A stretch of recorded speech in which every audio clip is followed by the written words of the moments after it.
¿Qué tal? ¿Cómo le va? Muchas gracias por acompañarnos en esta entrevista especial desde La Habana, Cuba. Y hoy voy a tener el gusto de dialogar con alguien a quien siempre he tenido muy cerca, porque es colega, es presentadora de televisión, Magda Recic Aguirre, periodista, miembro del Comité Central del Partido Comunista de Cuba, diputada a la Asamblea Nacional del Poder Popular, vicepresidenta primera de la Unión de Escritores y Artistas de Cuba, la UNEAC, doctora en arte cum laude por la Universidad de Granada, España, doctora en arte por la Universidad de La Habana, entre muchos otros reconocimientos, distinciones, títulos. Magda, yo creo que la primera pregunta, aunque no tiene que ver con el tema central de esta entrevista, quisiera hacerla por aquí.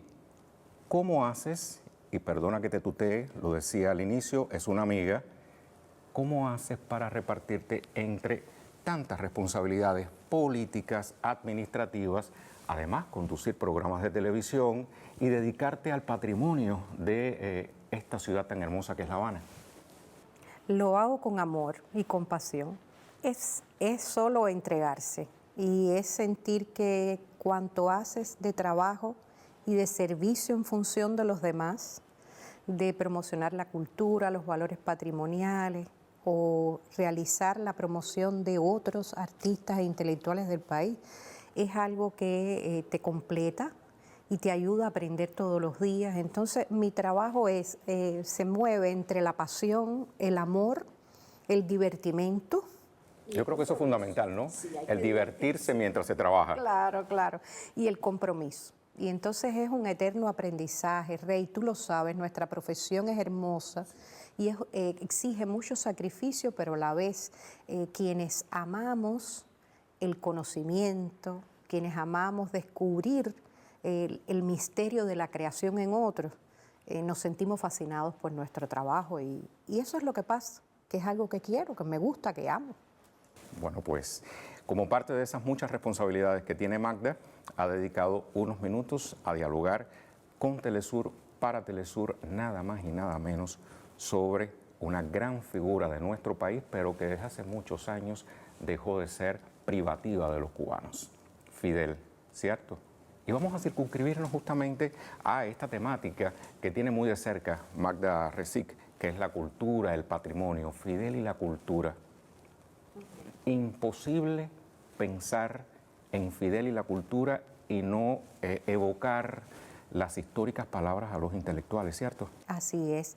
Y bueno, me hablabas de Telesur y fíjate qué feliz coincidencia. También hablar de Fidel en Telesur es como hablar muy naturalmente en un medio que él ayudó a fundar, que siempre admiró y que entendió que formaba parte de ese proceso de empoderamiento cultural de nuestras naciones latinoamericanas. Una manera también de hacer revolución. Qué hermoso. Y además es una manera de rendirle realmente un homenaje al legado de Fidel. Cuando lo hacemos desde Telesur, hablando de cuánto Fidel se preocupó por ensalzar y propalar los valores culturales. Y me recordabas un momento muy hermoso y especial de la nación cubana, porque precisamente esas palabras a los intelectuales, conocidas así, que son el resultado de un profundo intercambio de Fidel con los artistas y escritores al inicio de la revolución en el año 1961, se convirtieron quizás en la base, en el sostén de la política cultural de la nación cubana.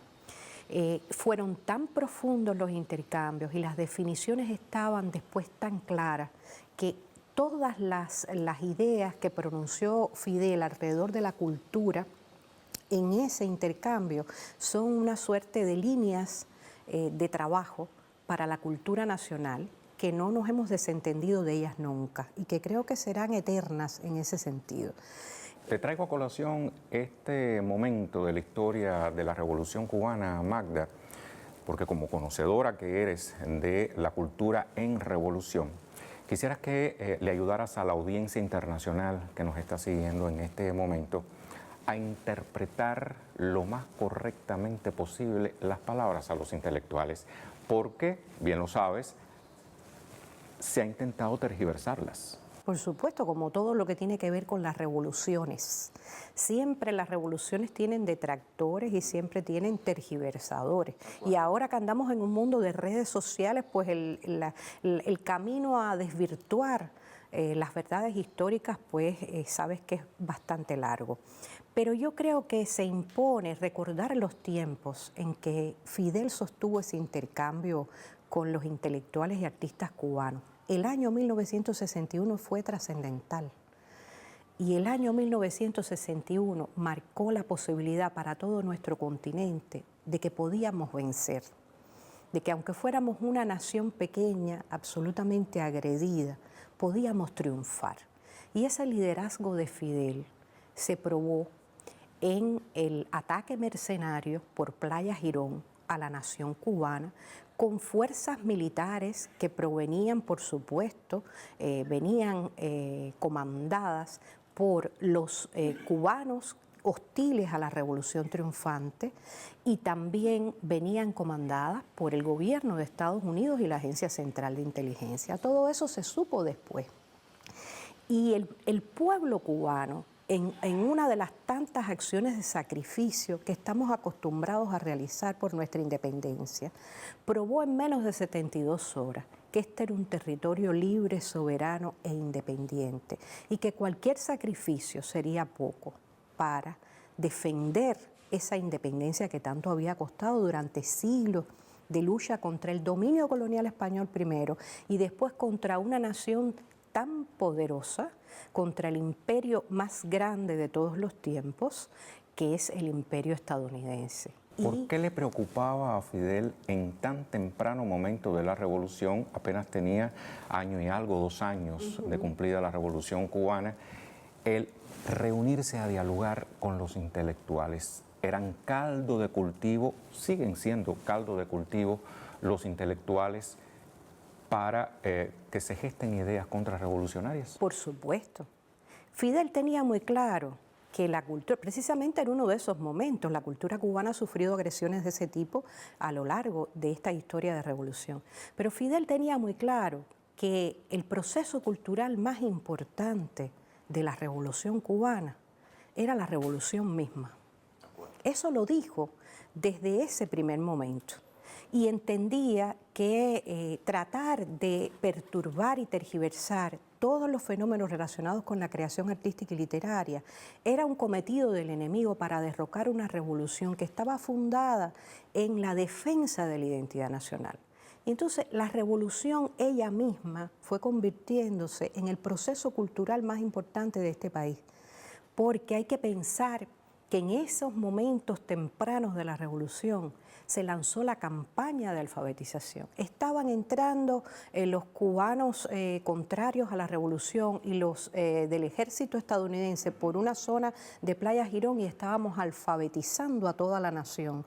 Y esos dos procesos se dieron a la vez, el proceso de rechazo a esa agresión imperial y el proceso de alfabetización de toda una nación que entendió que la cultura era un arma poderosa y además que la cultura debía ser accesible a todos. Y Fidel precisamente en esas palabras a los intelectuales dejó sentadas las bases de lo que es nuestra cultura.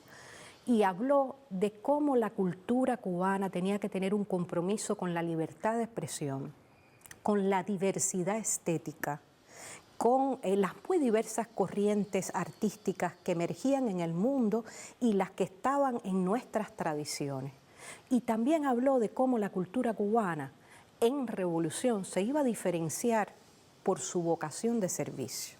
Él estaba claro de que la cultura cubana, para lograr un camino de empatía con el pueblo, tenía que nacer desde el pueblo y además estar dirigida todo el tiempo a ese pueblo que entre sus tantos derechos había conquistado en 1959 el derecho y el acceso a la cultura.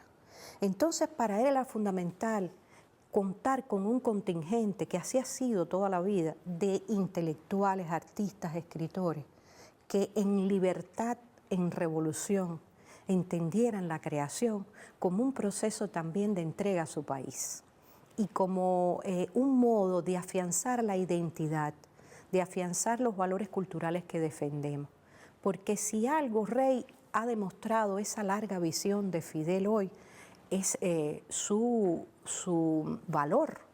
Y cada día se empodera más el valor de esa visión de Fidel, de una cultura comprometida con el pueblo. ¿A través de qué instituciones, organismos se empodera, digamos, tiene que ver con ese objetivo, con esa directriz, con esa aspiración, además de la cultura, con todos y para el bien de todos? Así es, muy martiano. ¿Verdad?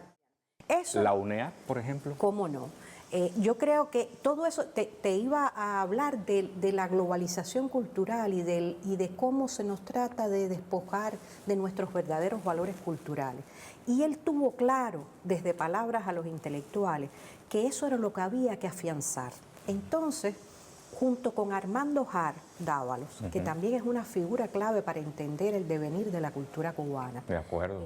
Revolucionario, a carta cabal, ministro de Cultura fue en su luchador momento. con Fidel desde los tiempos de la clandestinidad contra el gobierno de Batista, pero fue un ministro de Cultura que venía de un compromiso y de una cercanía ideológica con Fidel y que entendía lo que Fidel aspiraba, a lo que Fidel aspiraba. Porque también es muy importante eso, ¿no?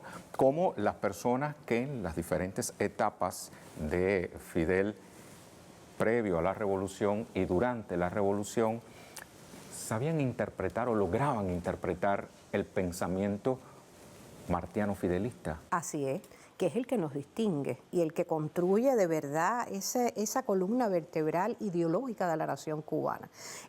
Hay que pensar que se fundaron en esos primeros años iniciales por Armando Jar todo un gran complejo de instituciones que venían a afianzar y a estructurar bien el diseño de la cultura cubana.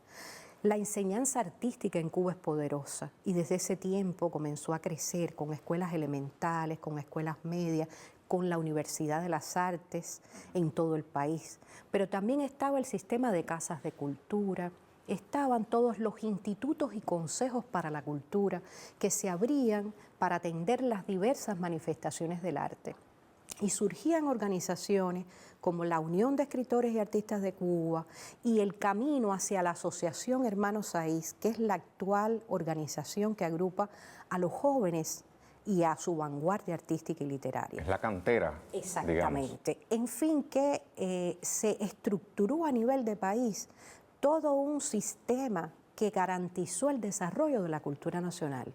Y hay que pensar que otra figura clave en la vida cubana y en la lucha por la independencia nacional, como lo fue sin dudas Alfredo Guevara, fundó junto a Fidel Castro el Instituto Cubano del Arte e Industria Cinematográfica. La primera institución cultural creada en revolución. Exactamente. Y ya andaban preocupados por el cine y por el poder que tenía la imagen audiovisual para representarnos y distinguirnos como naciones. Yo siempre recuerdo mucho eso que decía Eduardo Galeano, de que estábamos acostumbrados a vernos con ojos de otros y que debíamos aprender a mirarnos con ojos propios. Y yo creo que el trazado del sistema cultural de la nación cubana estuvo siempre encaminado a descubrirnos como somos y a querernos y amarnos en nuestra propia identidad. Pero que para es un poco lo que hace Telesur con Latinoamérica, ¿no? Un poco amarnos como somos, amarnos en nuestra grandeza, en nuestra riqueza cultural. Quería decirte que para querernos, bueno, así lo observo, tenemos que velar y cuidar nuestros bienes patrimoniales, nuestro patrimonio. Entonces, Magda, como conocedora que eres de esta temática, te pregunto, ¿qué valor le concedes al patrimonio, al cuidado, conservación de los bienes patrimoniales en Cuba, en la Cuba revolucionaria, en la Cuba de Fidel? Imagínate, yo soy discípula confesa de mi jefe adorado, querido, Eusebio Leal Spengler, que fue el segundo historiador de la ciudad de La Habana. Y él nos enseñó a amar el patrimonio en todas sus expresiones. Los valores materiales, diríamos, de ese patrimonio que se expresan hasta en la arquitectura y la ciudad que es la piel en que nos rodea, en la que habitamos, pero también se expresa en nuestras tradiciones, en nuestras costumbres, en los modos de ser, en la cocina, en la manera de trabajar, las manualidades, en fin. Y todo valor patrimonial es fundamental para asentarnos en nuestra independencia, pero además para dialogar en condición de iguales con otras culturas, para poder entender que la riqueza y la diversidad son muy grandes. Incluso yo creo que dentro de esa diversidad del patrimonio cultural está el que portamos cada uno de nosotros.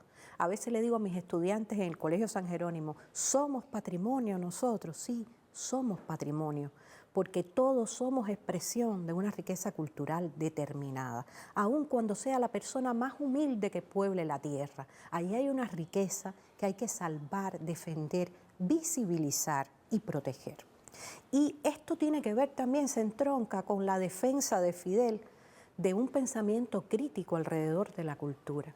Quiere decir, nosotros en todas las expresiones o manifestaciones artísticas hemos desarrollado un sistema de crítica que nos permite evaluar la realidad cultural y nos permite ejercer una suerte de contraparte. Y allí donde los procesos, y lo hacen también las organizaciones como la UNIAC o como la Asociación Hermanos Hay, allí donde los procesos se agrietan, hay que trabajar desde una crítica y desde el conocimiento de cada una de esas manifestaciones artísticas para mejorarlas. Y el patrimonio no está exento de eso. Yo te puedo decir que Leal nos contaba con mucho orgullo y para que nunca olvidáramos ese compromiso, que una vez sobrevolando Cartagena de Indias en un avión, ya cuando se despedían de ese pedazo hermoso de la tierra colombiana, Fidel le preguntó, y eso fue allá por el año 1993, Fidel le preguntó, ¿qué más podemos hacer por salvar La Habana Vieja? Eso te da la medida. Una preocupación de Eso te Fidel. da la medida de la preocupación de Fidel por el patrimonio. Y allí rápido Leal le dijo, Leal que era tan rápido y tan agudo para entender la realidad, le dijo, consolidar el principio de autoridad. E inmediatamente empezó Fidel en su condición de abogado junto con Leal a gestar un decreto ley que ha sido muy reconocido por la UNESCO como un decreto muy revolucionario, el decreto ley 143, que colocaba a la oficina del historiador en la posibilidad de autogestionar recursos en el peor, diríamos, en una de las crisis mayores, la de los años 90 en nuestro país. Y sin embargo, cómo Fidel tuvo claro que el patrimonio no se vendía, que el patrimonio había que salvarlo y que si de alguna manera él se convertía en un atractivo turístico, pues bien, pero que lo primero que había que salvar, y eso lo tiene el decreto muy claro, era que tú restaurabas, rehabilitabas, traías de vuelta los valores patrimoniales, los ponías en valor. ¿Pero por qué? ¿Para quién? Para la población residente, para el pueblo, para ese mismo pueblo que habita nuestras ciudades. Entonces soñaron un proyecto para el Centro Histórico de La Habana que después se regó por todo el país y ahora hay una red de ciudades patrimoniales, lo cual implica que la idea aprendió y que entendimos que el mayor valor de nuestras ciudades coloniales, de nuestras ciudades patrimoniales, era que eran ciudades vivas, habitadas, que no habían sido despojadas de su población residente, que todo proceso de rescate del patrimonio y de puesta en valor del mismo era específicamente para las cubanas y los cubanos. Explica eso de alguna manera, cómo por ejemplo en determinadas zonas de nuestra querida Habana colonial, no me cabe la menor duda de que en alguna ciudad cubana más allá de la capital también ocurra, se reconstruye, se rescatan inmuebles con sus propios habitantes o teniendo en cuenta en muchos casos el criterio de sus propios habitantes, independientemente de que, dada la intervención constructiva que haya que hacerse, haya que alejarlos un poco del inmueble y luego se reincorporan a esos lugares. Ese es el ideal. Y fue el ideal que se llevó a la realidad y que en Eusebio Leal y los que tratamos de seguir todas sus enseñanzas estamos intentando sostener. Sabes que atravesamos una crisis económica muy fuerte y lo saben las venezolanas y los venezolanos y los amigos televidentes de Telesur. Pero nuestro ideal es lograr que la restauración sea un proceso participativo y que además allí cuando contemos con recursos y podamos rehabilitar un edificio, también la ciudadanía tome parte y decida en los procesos. De hecho, nosotros teníamos un programa de consulta con la ciudadanía, que Leal lo aprendió muy temprano, cuando intentó derruir el parqueo soterrado de la Plaza Vieja, que se había convertido en algo que desdibujaba el rostro colonial de esa vieja plaza habanera, y los habitantes se negaron. Y se habían calculado todas las cargas específicas de explosivo para implosionar aquello y hacerlo de la mejor manera. Y los habitantes se negaron. La restauración iba por un lado y la población por el otro. Y desde esa fecha tan temprana, que fue en los años 80, Leal entendió que había que desarrollar todo un sistema de comunicación con la ciudadanía. ¿Y cómo lo lograron finalmente? Montó un sistema de comunicación institucional que cuenta con emisora de radio, con productora audiovisuales, con revistas, con programas culturales, pero a la vez montó a través del plan maestro que tenemos para la revitalización del centro histórico un sistema de diálogo y consulta ciudadana. Y él mismo era el consultor mayor cuando andaba por las calles y cada ciudadano se le podía acercar libremente y expresarle lo que pensaban o aportar una idea para el proceso restaurador. En fin, que nuestra utopía tiene una conexión muy directa con la realidad y nuestra utopía no dejará de serlo siempre la aspiración de que todo el bien, todo lo que se hace, empezamos con Fidel y la cultura, y todo lo que hagamos para salvar el patrimonio, todo lo que hagamos para formar nuevas generaciones de artistas cubanos, tiene que estar fundado en eso, en que el pueblo cubano es el principal beneficiario de todos los procesos. En la medida en que está cerca de ese pueblo, todo funciona mejor. Es impresionante cómo la sabiduría del pueblo cubano toca todos los procesos en este país.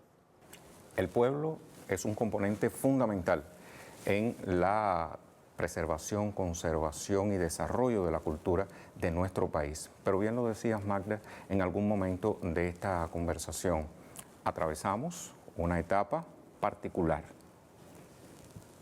Dadas las particularidades de esta etapa, ¿qué retos enfrentan hoy las instituciones del Estado cubano para salvar la cultura por encima de todo? El reto es muy grande, pero las pruebas de que las cubanas y los cubanos y los que trabajamos a favor de la cultura seguimos defendiendo esa posibilidad están ahí. Y con miles de sacrificios, el sistema de la enseñanza artística cubana sigue funcionando. Y de tal suerte, como es una enseñanza artística accesible, universal, un guajirito de Mayarí arriba puede estudiar piano en la Universidad de las Artes. Aquí paréntesis, el guajirito al que se refiere Magda tiene que ver con el muchacho de campo, ¿verdad? Que así le llamamos aquí. En nuestra Cuba, porque fuera de nuestra frontera, por ejemplo, los residentes en la Guajira colombiana, la Guajira venezolana, ya tiene otras acepciones, ¿cierto? Exacto. Entonces, ¿te referías al guajirito? Un niño que haya nacido en una montaña cubana. Bueno, de hecho, Fran Fernández, el gran pianista, es un ejemplo de eso. Nació en Mayarí arriba y ha llegado a ser el gran concertista adorado en el mundo entero y con grandes premios universales. Y eso pasa en todas las esferas de la cultura. Y los grandes bailarines de nuestro ballet nacional y los grandes pintores, cuando te pones a hurgar y buscar... cultura elitesca no, para nada. Está al alcance del pueblo. Del pueblo. O sea, no es porque creemos, porque como nos decía Alfredo Guevara, como nos reiteraba Leal siempre, nosotros no estamos buscando cultivar élites artísticas, sino vanguardias. Es decir, qué concepto más bello relacionado con el arte y la literatura. Y qué concepto tan revolucionario, además. Exacto. Las vanguardias, no las élites, porque la cultura era, y regresamos a palabras a los intelectuales. Siempre hay que beber en palabras a los intelectuales. La cultura era de élites en nuestro país, era de unos pocos. El acceso al arte y la literatura era para unos pocos. Y Fidel decía que la revolución, siendo un proceso inacabado, iba cada vez a crecer más y afianzarse más en la medida en que la cultura fuera un derecho de todos. Y todas y todos tuviéramos acceso al arte, a la literatura, a la cultura en su concepto integral. Nosotros en Cuba repetimos mucho esa idea de Fidel, cultura general e integral, porque se trata de todo, no solo de la cultura artística y literaria, se trata del acceso a la educación. Partiendo justamente de ese concepto, Magda, surgen los llamados canales educativos, Ajá. de cuya programación eres parte, igualmente. ¿Cómo no? Porque él pensó, por ejemplo, que el la año 2000, si no en el recuerdo año mal. 2000, él pensó que la televisión podía ser un recurso para llegar al punto más alejado de los centros citadinos y llegar con el conocimiento a ese niño o esa niña que estaba ahí. Qué cosa tan hermosa pensar en el que estaba allá. Fidel, como siempre, pensando hasta en el último de las cubanas y los cubanos, y que ese niño recibiera la conferencia de un gran maestro, o le hablaran de las artes visuales universales, o le hablaran de la música y de su historia. Conferencias de técnicas narrativas. Exacto. O sea, ¿quién se que imaginaría pudiera eso, no? escribir, exacto, que pudiera escribir ese niño desde pequeño, adentrarse en las técnicas narrativas y aprender a escribir sus propias novelas. O aprender de meteorología con el doctor José Rubiera, recuerdo el curso de Exactamente. meteorología. Y de deportes, en fin. Y bajo un título que tiene mucho que ver con eso que has descrito a la perfección a lo largo de esta conversación. Para todos, universidad para todos. Así es, para todas las cubanas y los cubanos. Creo que hay algo que es fundamental. En la nación cubana, no sé por qué maravilla del destino, los grandes próceres, pensemos en Carlos Manuel de Céspedes, tan ilustrado en su tiempo. Padre de la patria. Pensemos en Félix Varela, el padre Félix Varela, que fue un hombre tan instruido, tan educado. El que primero nos enseñó en pensar. El que nos enseñó en pensar con tanto conocimiento. Pensemos en el gran José Martí, en el apóstol de Cuba, y pensemos en Fidel Castro. Ha coincidido la vanguardia política con la vanguardia intelectual. Los grandes hombres de la política cubana siempre han sido grandes intelectuales. Y eso ha garantizado también que la política y la revolución tengan un contacto muy fuerte con el acceso al conocimiento y con la promoción del conocimiento. Y eso encarnó en Fidel de una manera tan especial, porque tú sabes que Fidel era un lector voraz. Lo mismo se leía el Werther de Goethe, que se leía la novela última de García Márquez y le hallaba correcciones y le ponía anotaciones al texto que él iba a enviar a imprenta. En fin, Fidel era un hombre que leía vorazmente, que leía hasta en el auto, cuando iba de un sitio a otro, iba leyendo. Y era un hombre de una cultura tan soberbia, tan grande, tan impresionante, que hasta sus enemigos llegaban a reconocer que ahí había un estadista de altos quilates, porque era un hombre de profundos conocimientos. Y él en sí mismo encarnó los valores que queremos defender para el arte, para la literatura y para la cultura cubana, que es esa hondura en el pensamiento, que es ese compromiso con los valores que hemos acumulado desde la tradición y hasta la contemporaneidad, y que es esa sabiduría esencial que nace del pueblo cubano y que él defendió contra viento y marea. No podíamos pensar en la cultura cubana, no podríamos pensar en la cultura cubana en revolución si no hablamos de Fidel Castro Ruz. El vivo ejemplo, digamos, de esa frase que tanto repites en tu programa Espectador Crítico del canal educativo, tomada de Sócrates, nada más y nada menos, ¿no? Que el conocimiento es la virtud y solo si se sabe se puede divisar el bien. Hay que conocer. Y sobre todo en el mundo en el que vivimos hoy, donde aparentemente estamos avasallados por la información, por el conocimiento, por la inmediatez.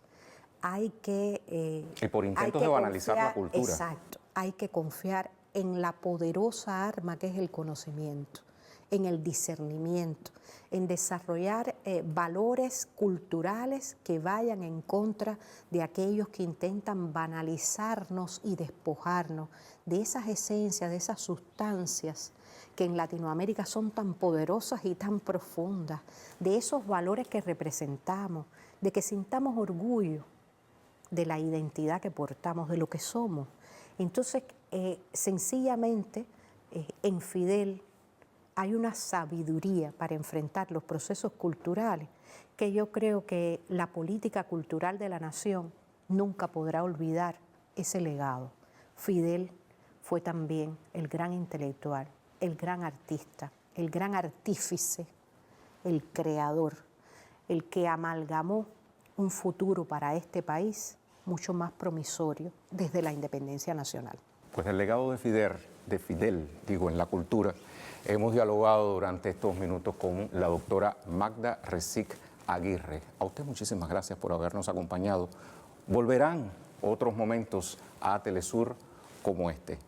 Manténgase con nuestra pantalla desde el sur.